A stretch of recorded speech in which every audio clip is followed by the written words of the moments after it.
Olá, gente, tudo bem? Estamos aqui em mais uma aula que eu já de antemão quero pedir desculpa a vocês pelo atraso.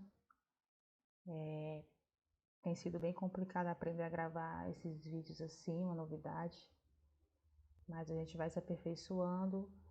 Eu acredito que essa semana, hoje são dia 24, acredito que nessa semana deste dia eu coloque em dia as aulas para vocês, que eu acredito que possam estar ajudando vocês com os conteúdos de forma remota.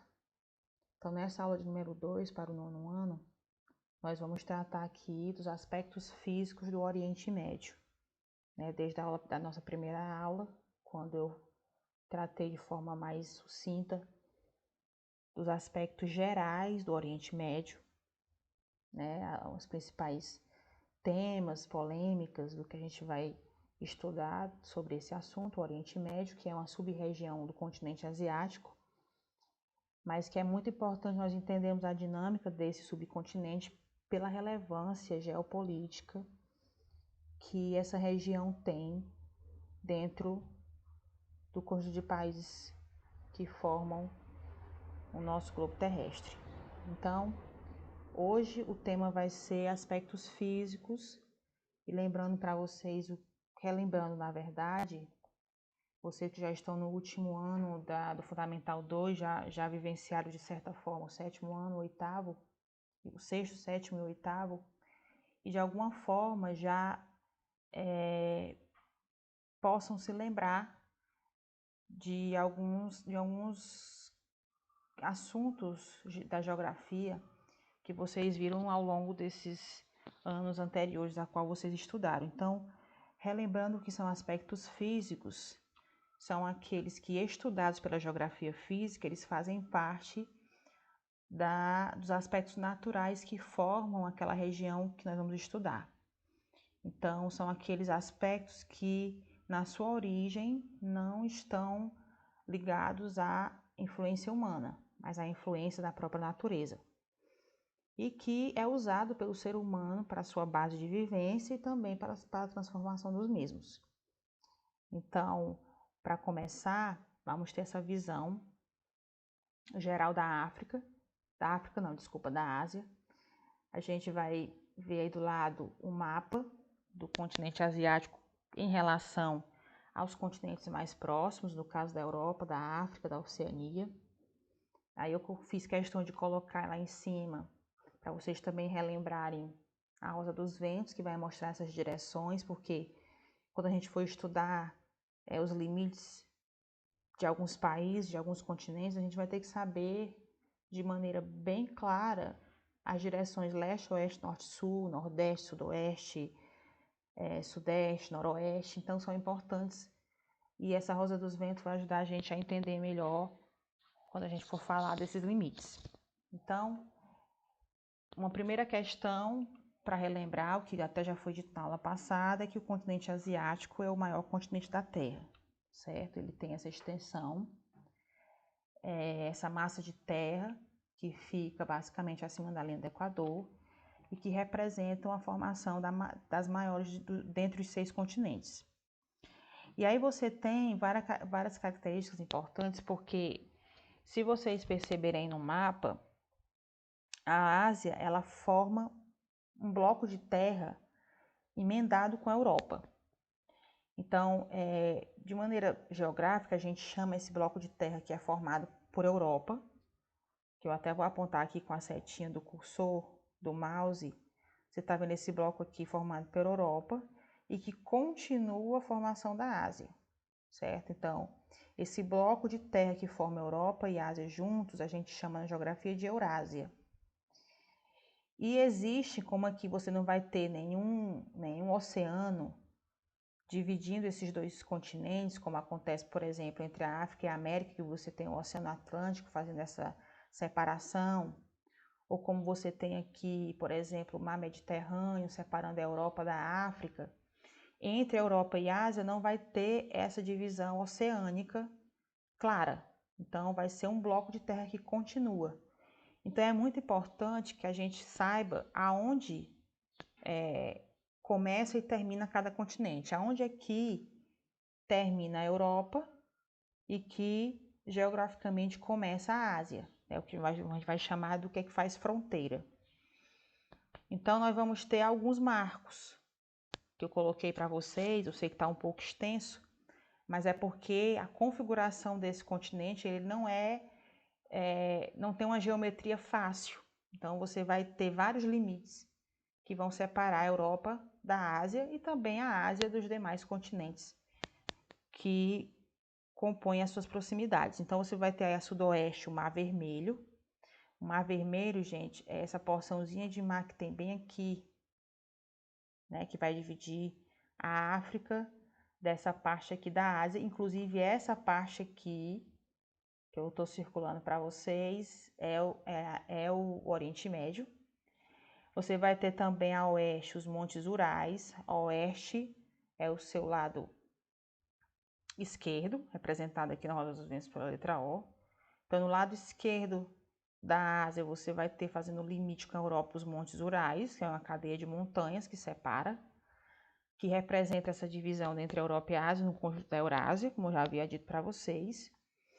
Você também vai ter ainda a oeste, compondo junto com os Montes Urais, as montanhas do Cáucaso, nessa divisão aqui continental.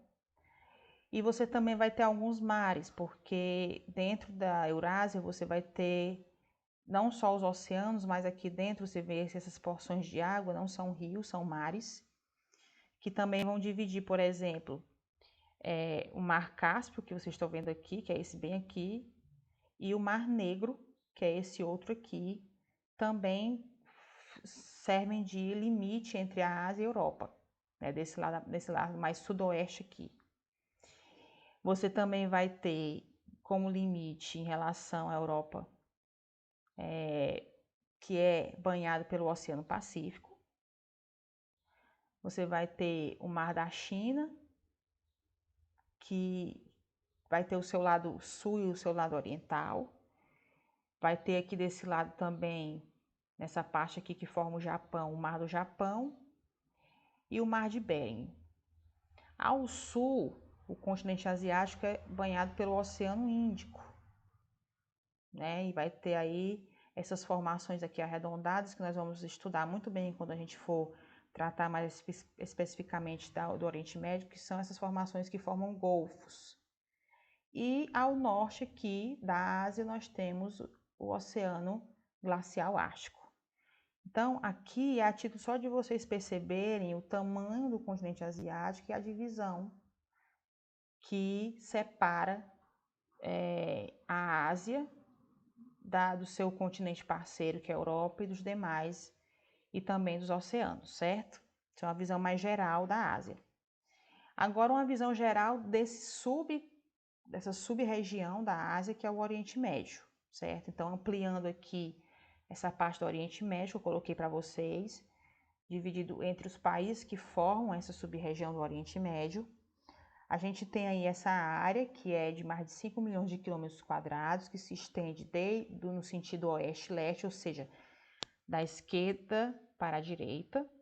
Você vai ver aí o limite, que vai ser o Mar Mediterrâneo, que vai estar aqui em cima, ó, e vai até o Golfo do Pérsico, que é essa região aqui, ó, que forma essa entrada do mar, entrando aqui formando esse golfo, essa região assim em forma de arco, por onde a água do mar entra formando essa região aqui, que tem vários países importantes, como a gente vai ver, certo?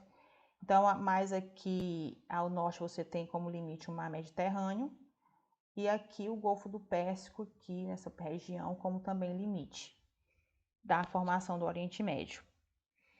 No Oriente Médio, você tem uma das principais formas de circulação, tanto de pessoas como de mercadorias, a formação desses golfos e estreitos. Então, eu falei para vocês, tem vários golfos. Aqui, se você olhar, tem o Golfo do Pérsico, que é o mais famoso, tem o Golfo de Omã, bem aqui tem um Golfo de Aden, que é essa região que forma essa reentrância onde entra a água do oceano, formando esses mares mais internos. que são circundados pelos países. Então, essas formações aqui, que eu estou apontando com a seta, são formações de golfo.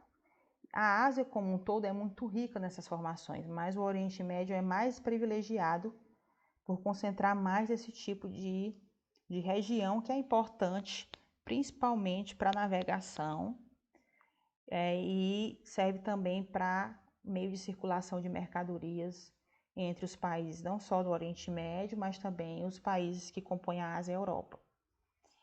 Nós temos também o Estreito de Gibraltar, né, que é o próximo ponto aqui, o que é um estreito? É essa regiãozinha aqui, ó, que forma o nome que já lembra um estreito, né? Então você vai ter aqui essas regiões, no caso aqui entre o Egito e Israel, você vai ter esse estreito, que vai ser uma rota que vai ligar principalmente o Oceano Atlântico, que fica bem mais para cá, oeste, ao Mar Mediterrâneo. Então, às vezes, esses estreitos eles acontecem de forma natural, é espontâneo da natureza fazer essas formações de estreito, mas também são possíveis de que o homem faça para facilitar essa parte do comércio. Então, no caso do Estreito de Gibraltar, é uma formação feita pelo homem que já tinha sido começada pela própria natureza, mas que o homem agiu também na formação desse estreito justamente para facilitar a navegação entre o Oceano Atlântico e o Mar Mediterrâneo, que é um mar muito importante que vai unir o sul da Europa com o norte do Oriente Médio, com o sul da Ásia e com o norte também da África. E o Oriente Médio é a região do planeta onde se localiza bem ao lado ocidental da Ásia. Então, quando a gente fala a palavra ocidental, é a mesma coisa que lado oeste. Então, o Oriente Médio é uma parte ocidental. Muitas vezes você vai ver se referindo ao Oriente Médio como Ásia Ocidental, mas que na verdade é composto pelo Oriente Médio. A sua área, a área do Oriente Médio, ela ocupa outros dois continentes. Então, nesse mapa aí é bem claro porque você vai ter aí essa parte aqui que fica entre Israel e o Egito, que até é uma área importante, por quê? Porque essa região aqui ela é muito conhecida numa passagem bíblica do povo hebreu atravessando o Mar Vermelho, que é Mar Roxo porque está em espanhol, mas atravessando o Mar Vermelho você sai aqui da África, porque o Egito pertence grande parte à África, e que eles atravessam, segundo o relato bíblico, para esse lado aqui, que é onde vai estar a Terra Prometida, que se referencia o texto. Então, essa travessia aqui foi uma travessia de um continente para o outro. Essa parte aqui é a África e essa parte aqui já é o Oriente Médio, que compõe a Ásia.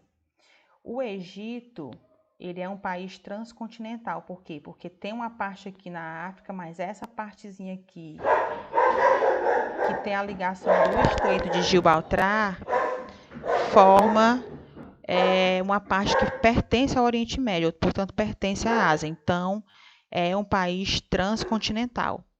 Então, por isso que uma partezinha do Oriente Médio compõe um pouco de outro continente, certo? Por causa do Egito, que tem essa transcontinentalidade, certo? E também lá em cima você vai ter também a Turquia, que é um país que faz parte da Ásia e que tem um pouquinho do seu território, que também é um território transcontinental, pertencente à Europa, mas que também pertence um pouco à Ásia, certo? Como eu vou tratar dos aspectos físicos nessa aula do Oriente Médio, a gente vai falar, por exemplo, do relevo. O relevo é um importante aspecto físico que explica muita coisa dentro das regiões que se estuda. Então, o relevo do Oriente Médio ele é relativamente baixo durante todo o seu território. Fora algumas regiões que ficam mais ao norte do Oriente Médio, que tem algumas pequenas elevações, como é o caso da Turquia, que apresenta uma região montanhosa. Mas a maioria do território que compõe o Oriente Médio é formado por planaltos, tem um planalto muito famoso que fica na Turquia, que é o chamado Planalto de Anatólia. E também o que mais se destaca na região são as planícies, né? E as planícies são bem extensas. E a mais famosa delas é a planície da Mesopotâmia, certo? Que a gente chama na história de Crescente Fecha, aquela região banhada pelo rio Tigre e Eufrates, que também é uma região muito enfatizada na história bíblica, que é uma região de planície mesopotâmica. Outro fator importante que ressalta o Oriente Médio é a sua hidrografia, ou seja, o conjunto de águas que formam e que tanto de água doce como as águas que margeiam a região do Oriente Médio, que é bem interessante porque o Oriente Médio ele é quase todo circundado por mares, delimitado por mares, como vocês estão vendo aí na figura. Então você vai ter aí ao norte o Mar Negro, depois você vai ter também o Mar Cáspio, que fica mais ao norte do Oriente Médio. Você vai ter aí o Mar Vermelho, que é esse mar aqui, né? Voltando ao slide anterior, que liga o Egito, fez essa travessia para aqui para esse lado do Oriente Médio. Esse mar aqui é o Mar Vermelho e o Mar Mediterrâneo, certo? E você também vai ter a oeste o Mar do Atlântico Sul, né? Mais para cá, que vai formar depois entrando o Mar Mediterrâneo. Então ele é bem circundado por mares, mas também ele tem uma formação de rios muito importantes, como por exemplo os dois mais famosos, que são os rios Tigre e Eufrates. Eles estão inteiramente localizados no território do Oriente Médio, principalmente no Iraque, que era a antiga Mesopotâmia. E o Iraque, esses rios Tigre e Eufrates, eles vão desaguar no Golfo do Pérsico, essa parte aqui que eu já havia falado para vocês.